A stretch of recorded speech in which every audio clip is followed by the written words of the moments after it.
हिंदू पंचांग के अनुसार अश्वनी मास की कृष्ण पक्ष की चतुर्थी तिथि को भगवान विश्वकर्मा का जन्म हुआ था। इस दिन कंपनी, फैक्ट्री और घर रखे औजारों की विशेष पूजा अर्चना की जाती है। हिंदू शास्त्र के अनुसार भगवान विश्वकर्मा ने ही रावण की लंका, द्वारिका और इंद्रप्रस्थ का किया था निर्माण। देवताओं की रक्षा के लिए भगवान विश्वकर्मा ने बनाया था अस्त्र शास्त्र। हिंदू शास्त्र के अनुसार भगवान विश्वकर्मा को सृष्टि के सृजनकर्ता कहा जाता है। मान्यताओं के अनुसार देवतागण स्वयं की रक्षा करने के लिए भगवान विष्णु से औजार बनाने की गुहार की थी। उनके कहने पर ही भगवान विश्वकर्मा ने अस्त्र शस्त्र का निर्माण किया था। पौराणिक मान्यताओं के अनुसार विश्वकर्मा पूजा के दिन ही भगवान विश्वकर्मा का जन्म हुआ था। ऐसा कहा जाता है कि भगवान विश्वकर्मा की शक्ति पूर्वक पूजा करने से हर मनोकामना पूर्ण होती है और कारोबार में वृद्धि भी होती है। भारत में 17 सितंबर को विश्वकर्मा पूजा का पर्व धूमधाम के साथ मनाया जाता है। विश्वकर्मा पूजा के व्रत की प्रथम कहानी।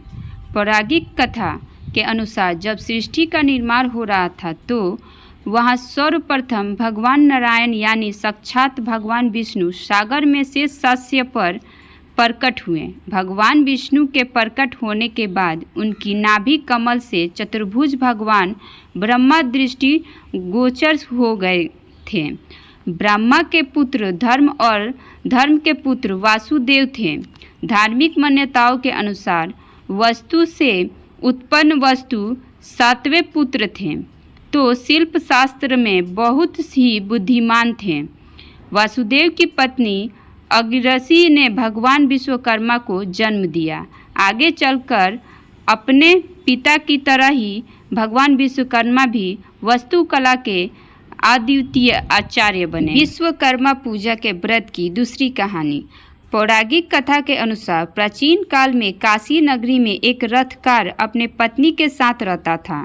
वह अपने कार्य में निपुण था, लेकिन फिर भी वह भोजन से अधिक धन नहीं कमा पाता था। इस वजह से उसे बहुत परेशानियों का सामना करना पड़ता था।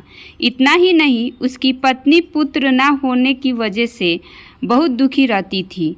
वह दोनों अक्सर पुत्र की प्राप्ति के लिए साधु के पास जाते थे, लेकिन उनकी इच्छा फिर भी पूरी नहीं हो पाती थी। एक दिन उनका एक पड़ोसी ब्राह्मण ने रथकार से कहा कि तुम दोनों भगवान विश्वकर्मा की पूजा करो, तुम्हारी हर इच्छा अवश्य पूर्ण होगी। अमावस्या तिथि को व्रत कर भगवान विष्णु का महत्व सुनो।